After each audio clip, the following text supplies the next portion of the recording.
223ویں رات شہرزاد نے کہا، جب ایک دن خلیفہ مامون اپنے فقہا اور متکلمین سے مناظرہ کر رہا تھا اور وہاں ایک پردیسی بیٹھا ہوا تھا، اور جب ایک مسئلہ تمام فقہا سے ہوتا ہوا اس تک پہنچا اور اس نے اس کا بہتر جواب دیا جو مامون کو بہت پسند آیا، تو جب خلیفہ مامون الرشید نے اس مسئلے پر اس کا جواب سنا تو وہ اسے تمام فقہا سے بہتر معلوم ہوا اور اس کو اس کی گفتگو بہت پسند آئی، اور اس نے حکم دیا کہ اسے اس جگہ سے اٹھا کر بلند تر جگہ پر بٹھایا جائے۔ اس کے بعد مناظرہ دوبارہ سے شروع ہوا، اور جب اس شخص کے پاس دوسرا مسئلہ پہنچا تو اس نے اس کا جواب پہلے سے بھی اچھا دیا، اور مامون کے حکم سے اسے زیادہ بلند رتبے پر بٹھا دیا گیا۔ اور پھر تیسری بار تیسرا مسئلہ اس تک پہنچا تو اس نے اس کا جواب پہلے دو جوابوں سے بھی بہتر دیا۔ مامون نے حکم دیا کہ اسے میرے قریب بٹھایا جائے۔ جب مناظرہ ختم ہوا تو پانی لایا گیا اور لوگوں نے ہاتھ دھوئے، کھانا آیا اور سب نے کھایا۔ اس کے بعد فقہا اٹھ کر چل دیے، مگر مامون نے اس شخص کو ان کے ساتھ جانے سے روک دیا، اسے اپنے قریب بٹھا کر بڑی مہربانی سے پیش آیا اور احسان و اکرام کا وعدہ کیا۔ اب شراب کی مجلس گرم ہوئی، حسین حسین ساقی حاضر ہوئے۔ دور جب اس شخص کے پاس پہنچا تو وہ بے ساختہ کھڑا ہو گیا اور کہنے لگا کہ اگر امیر المومنین اجازت دے تو میں ایک بات کہوں۔ مامون بولا کہ جو کہنا چاہتا ہے کہہ۔ اس نے کہا کہ تیری بلند خیالی پر یہ بات پوشیدہ نہیں کہ میں آج اس اعلیٰ مجلس میں سب سے زیادہ جاہل اور ذلیل ہو کر آیا تھا۔ امیر المومنین نے میری ذرا سی سمجھ اور عقل کی بنا پر مجھے اپنا قرب عطا کیا، بلند تر رتبہ دیا اور اس درجے پر پہنچا دیا جہاں میری ہمت کی بھی رسائی نہ ہو سکتی تھی۔ اب تو چاہتا ہے کہ مجھ میں اور اس کم مایہ عقل میں، جس کی وجہ سے میری ذلت عزت سے بدل گئی اور قلت کثرت سے پھر جدائی ہو جائے۔ خدا نہ کرے کہ امیر المومنین کو اس تھوڑی سی عقل اور قدر اور فضل پر حسد آئے، کیونکہ جب یہ غلام شراب پیے گا تو اس کی عقل جاتی رہے گی اور جہالت اود کر آئے گی، شعور و سلیقہ سلب ہو جائے گا، اور یہ اس حقیر درجے پر پہنچ جائے گا جس پر کہ پہلے تھا، اور لوگوں کی نظروں سے گر جائے گا۔ اے میرے آقا، مجھے تیری دانش مندی سے امید ہے کہ تو اپنے فضل و کرم اور بزرگی اور خوش اخلاقی کی بنا پر مجھ سے یہ جوہر زائل نہ کرائے گا۔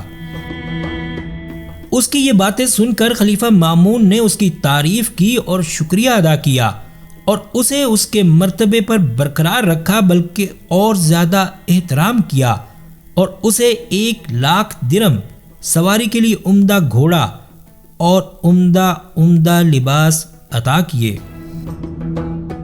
ساری مجلسوں میں وہ اس کی بڑائی بیان کرتا اور فقیہوں سے بڑھ کر اسے اپنا قرب عطا کرتا، یہاں تک کہ اس کا مرتبہ ان سب سے بلند اور اونچا ہو گیا۔ جب شہرزاد خلیفہ مامون اور اس پردیسی کی کہانی ختم کر چکی تو اس نے کہا کہ اے نیک بخت بادشاہ، اگر تجھے نیند نہ آتی ہو تو میں تجھے علی شار اور زمرد کے عشق کی ایک دلچسپ اور عجیب و غریب کہانی سناتی ہوں۔ بادشاہ شہریار نے کہا کہ ہاں سنا۔ شہرزاد نے کہا، اے میرے آقا سن۔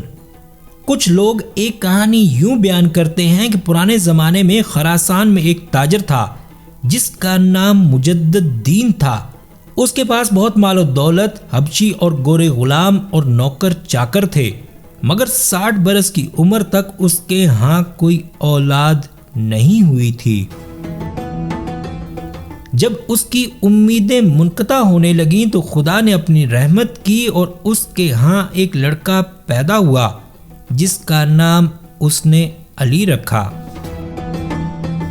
بڑا ہو کر لڑکا 14ویں رات کے چاند جیسا خوبصورت نکلا، لیکن ادھر تو بیٹا جوان ہوا اور کمال کے درجے تک پہنچا، اور ادھر باپ موت کے مرض میں گرفتار ہو گیا، اور اس نے بیٹے کو بلا کر کہا کہ اے بیٹا، اب میرے مرنے کا وقت آ گیا ہے اور میں چاہتا ہوں کہ تجھے ایک وصیت کروں۔ اس نے پوچھا ابا جان وہ کیا وصیت ہے؟ باپ نے جواب دیا کہ میں تجھے یہ وصیت کرتا ہوں کہ کسی بھی شخص سے دھوکے بازی نہ کیجیو اور کسی سے اپنے تعلقات خراب نہ کیجیو۔ جس چیز سے نقصان اور ضرر پہنچتا ہو اس سے بچ کر رہیو اور برے دوستوں سے پرہیز کیجیو۔ ان کی مثال لوہار کی بھٹی کی سی ہے، اگر اس کی آگ تجھے نہ بھی جلائے تو اس کا دھواں کم از کم ضرور نقصان پہنچائے گا۔ بیٹے نے کہا کہ ابا جان میں تیرے حکم کی اطاعت کروں گا، بتا اور کیا کروں؟ اس نے جواب دیا کہ جب تک تجھ سے ہو سکے بھلائی کیجیو اور لوگوں کے ساتھ ہمیشہ اچھا برتاؤ رکھیو، نیکی کرنے کا موقع ہاتھ سے نہ جانے دیجیو، کیونکہ موقع ہمیشہ نہیں ملتا۔ لڑکے نے باپ سے کہا کہ تیرا کہنا سر آنکھوں پر، اور فرمائیے۔ اس نے کہا کہ اے بیٹا خدا کو یاد رکھیو، وہ بھی تجھے یاد رکھے گا، اور اپنے مال کی حفاظت کیجیو اور فضول خرچی سے بچیو، کیونکہ جو شخص فضول خرچی کرتا ہے وہ ذلیل سے ذلیل کا محتاج بنتا ہے، اور سن کہ آدمی کی عزت اس کے مال سے ہے۔ لڑکے نے کہا اور؟ باپ نے کہا کہ اپنے سے بڑے آدمی کا مشورہ لیجیو اور جس کام کا ارادہ ہو اس میں جلدی نہ کیجیو۔ اپنے سے چھوٹے پر رحم کھائیو تاکہ تجھ سے بڑا تجھ پر رحم کھائے۔ کسی پر ظلم مت کیجیو ورنہ خدا تیرے اوپر کوئی ظلم کرنے والا مسلط کر دے گا۔ اور شراب پینے سے بچیو، وہ تمام برائیوں کی جڑ ہے، اس کے پینے سے عقل ضائع ہو جاتی ہے اور پینے والا حقیر ہو جاتا ہے۔ یہ ہے میری وصیت تیرے لیے، اس کو اپنی آنکھوں کے سامنے رکھیو، خدا میرے بعد تیرا نگہبان ہے۔ اتنا کہہ کر وہ بے ہوش ہو گیا اور تھوڑی دیر کے بعد پھر ہوش میں آیا تو اس نے استغفار کی، تشہد کا کلمہ پڑھا اور دنیا کو چھوڑ دیا، خدا اس پر رحمت کرے۔ اس کا بیٹا گریہ و زاری کرنے اور آہیں بھرنے لگا۔ اس کے بعد اس نے دستور کے موافق تجہیز و تکفین کی اور سب چھوٹے بڑے اس کے جنازے کے ساتھ روانہ ہوئے۔ قاری اس کے جنازے کے ارد گرد قرآن پڑھنے لگے اور جو کچھ میت کے لیے ضروری تھا سب کیا گیا، پھر جنازے کی نماز پڑھ کر اسے دفن کر دیا گیا۔ اب شہرزاد کو سبوتی دکھائی دی اور اس نے یہ کہانی بند کر دی۔